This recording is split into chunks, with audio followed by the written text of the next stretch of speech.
Data centers are continuously referred to as the heartbeat of the world, connecting all these data centers and connecting us. We've certainly seen data center as the significantly growing asset class. It's now become a sort of a tier one asset class in terms of jobs last year. It created over 45,000 jobs just in the UK alone, over 4 billion in terms of revenue for the UK alone. So all these markets are seeing huge growth in terms of data center demand. Data centers are being perceived as a energy hungry asset class. Is an asset class that's here to stay. It's not just a trend, it's a growing, emerging market. You're saying that the salaries are still on the way up within the data center space. Look, it does pay a premium.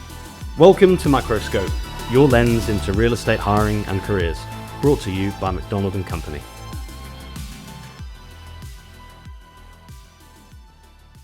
In this episode, we're diving into data center recruitment. By way of introduction, I am Luke Mariosa, head of data centers for UK and Europe.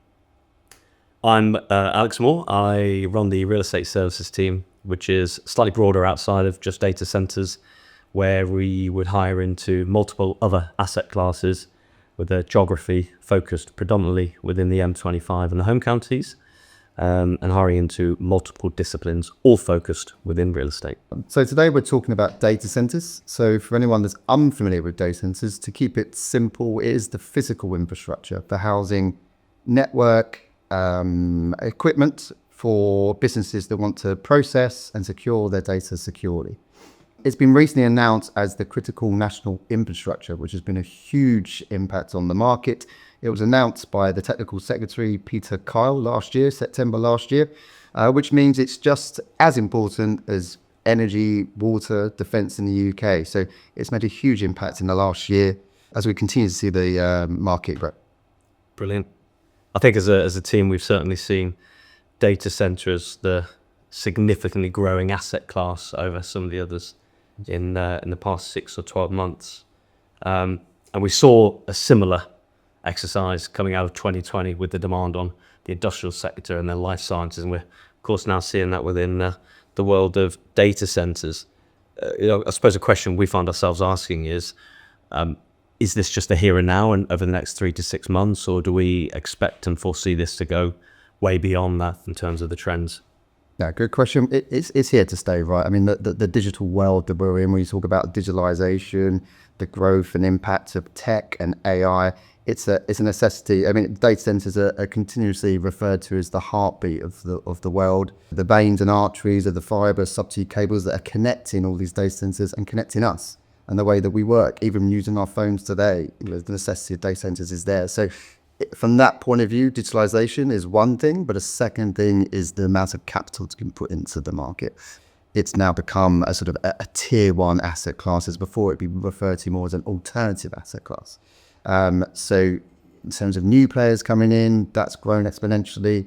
New investment, new capital, JVs, you see a lot of this now. I mean, one good stat as well, in terms of jobs last year, it created over 45,000 jobs just in the UK alone. I think over 4 billion in terms of revenue for the UK alone. So it's definitely here to stay. It's not just a trend and not just a fad. So that's the UK. That's some quite promising numbers there. And I know that, of course, our data center focus stretches beyond the UK across wider Europe and, of course, our colleagues over in Asia. Within your main remit, where, and from a human capital angle, where's the greatest demand? Is it UK? Is it Portugal, Spain, further afield? Yeah, so the UK is the hub for most of these businesses, especially in EMEA. So referring to the UK especially, but there's other huge markets. I mean, the tier one markets are commonly referred to as the fat markets, which includes Frankfurt, London, Amsterdam and Paris. So all these markets are seeing huge growth in terms of data center demand and human capital, as you refer to. So going on, 75% of hiring managers within data centers specifically say they plan to hire in the next 12 months, which is incredibly positive for the data center market. Of course, you and I have addressed there's a shortfall in the supply of those candidates. What is it we're advising clients to help them along the way to attract the right talent into the world of data centers? So we've got to start somewhere. So in terms of different asset classes, so there's lots of mission critical type asset classes that use the same equipment. You could talk about aviation, you can talk about pharmaceuticals, oil and gas, etc. So these sort of sectors are sectors that we can reach upon for the right talent. So that's from our point of view, but from a foundation point of view, it's running more campaigns, getting more instilled into education from the beginning. So universities maybe involving it in their real estate degree, making it a segment specifically on data centers. I know the National Data Centers Academy is offering more in terms of vocation in the early stages. And then we talk beyond education, we're talking about internships and grad schemes, which we are seeing quite widely. Some of the major consultancies have been doing it for years in terms of their sort of 2-year, 6-monthly rotations, which includes them sitting on the data center desk for 6 months. But we need to see that more with the other guys, the developers, the operators, which I am seeing more and more, which is great for the sector as well. I know that in other asset classes and disciplines, aside of data centers, the traditional route tends to be, I'd say, roughly 8 out of 10 candidates after a period of time in consultancy or advisory or practice, they like to make a transition into client side. Yeah. Is that something that you're seeing a trend within the data center market? Because I'm also aware that the likes of CBRE and Cushman Wakefield have this apprenticeship program, which helps kind of develop and encourage people into the world of real estate. Is that helping at all within the world of data centers? Yeah, there's always going to be that want to move on from consultancies at the end of the day, go client side. So that's definitely always there.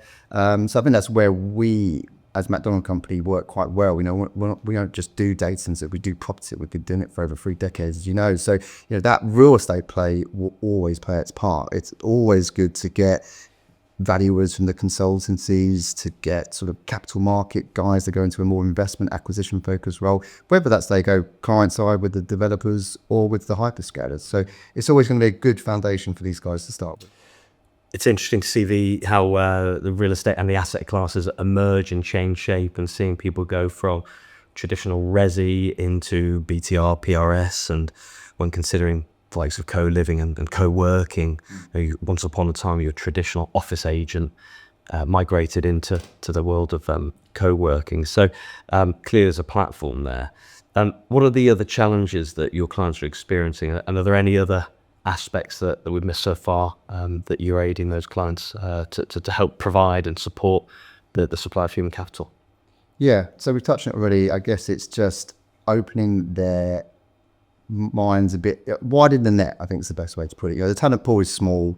If you keep it to data centers, it's going to continue being small. But if we educate them to say that there's other sectors, there's different experiences, there's they've worked within these types of businesses where these transferable skills, which I talk about a lot with my clients, will be most useful. And let's not talk about once they start, then the demographic of the team. If you just got a bunch of data center people doing data center, it sounds great on paper, but actually you've got a bit of a blend of different experiences.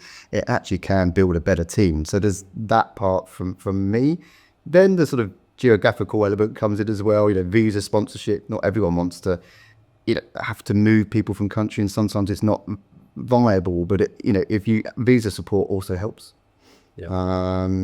As I say, so yeah, I think those two elements together help widen the net and widen the talent pool. Let's talk a little bit about salaries, supply and demand, and salary stagnation, which we talked about quite a bit over the past couple of months.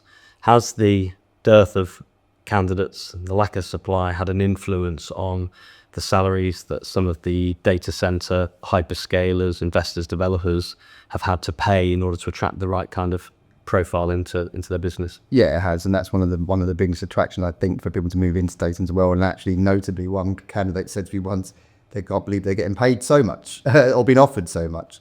It does come with high rewards, but it comes with a lot of pressure.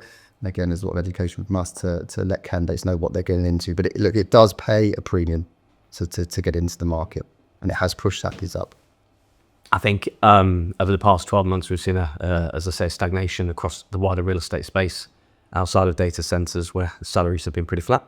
So you're saying that the salaries they're still on the way up within the data center space? Yeah. Especially if they've got the experience. Okay. Yeah. And what about hiring across country. So recently you've worked on positions in the likes of Portugal and Germany. Do clients have a preference to hire domestically, or again, taking into account the undersupply of candidates, are they more open-minded to considering candidates from different countries? Yeah, I think it's role dependent and then also language dependent, because, we're talking about sort of potentially engineers and operational people at a junior level in country. I think naturally the language is going to be the local language. But that aside, domestic hiring is always easier because I don't have to worry about visa support. But then okay, what else can we put down the priority of this? If you're going to make it a domestic hire, how are we going to make this hire easier? What else can we look for? If you were to ask for a domestic hire and data center experience and give a low salary, we're going to be at a bad point. But if we can educate the client to say, well, put that to the top of the list, move some of these a bit further down, then domestic hiring is not so hard. Yeah, brilliant. What about ESG? On the mind and lips of many within real estate as the regulations and compliance associated with it increase, especially here in the UK. How many of your clients are referencing that it's a prerequisite, and what are the challenges with attracting people with those credentials for the roles you're hiring into?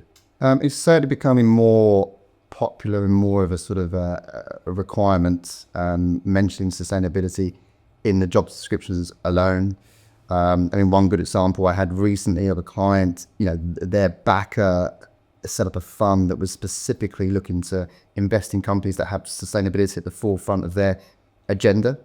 That went on to then the client having to hire a head of ESG, right? Whereas they either didn't need it before or didn't need it, but because where the capital was coming from, they have to listen to that. So that turned into that. But that aside, that was a big moment for it. But I think it's been talked about more and more and more because data centers are being perceived as a energy hungry asset class. And yes, they do use a lot of water and export a lot of heat, but you've got to think data centers are ahead of technology and they're already using vast technology to lower water consumption, to regenerate heat and put it back out into the community. So ESG is definitely on the tip of everyone's tongue when they talk about data centers, and they're doing a lot for that as well. And the regulations are very different here to the US when it comes to those ESG credentials, yes. and therefore more challenging to run and operate within that space. And that must indirectly have an influence on finding the right people with the understanding within that space as well, no doubt. Yeah.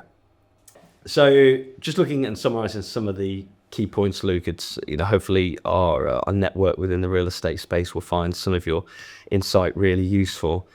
Certainly as a business, it's been great to see the growth within that space and the sector, again, not just here in the UK, but across our global offices. But it's clearly a very unique asset class. What would be the key takeaway points and points that you'd advise your clients within this space to help them be open-minded to a broader spectrum of candidates? Yeah, no, look, it's a great question. I think we touched on it throughout our chat, but I think there's a lot more that they can all do and we also can do. I think there needs to be more awareness of the asset class. I think there needs to be more on sort of marketing done.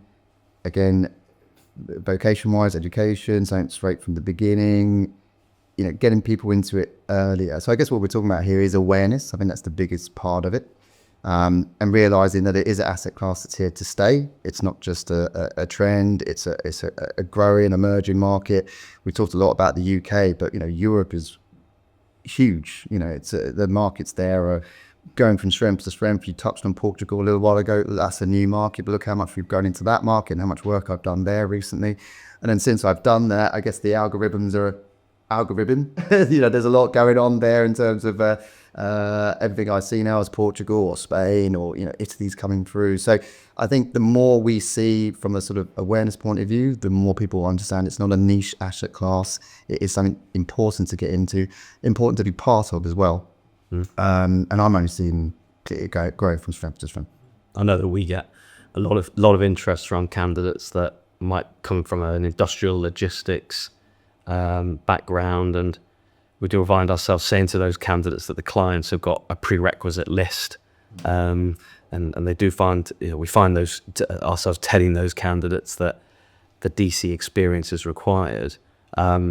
it's our influence and our understanding and our connectivity that enables us to guide those clients through the process in considering those candidates that might not necessarily meet all of the prerequisites on the job brief. Yeah, absolutely. Brilliant. If you'd like to explore how we can support your talent needs or find further guidance on the episode, check the show description.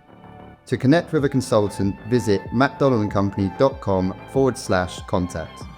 Subscribe to McDonald & Co. on YouTube for more episodes of Macroscope. You can also find us on Spotify and Apple Podcasts.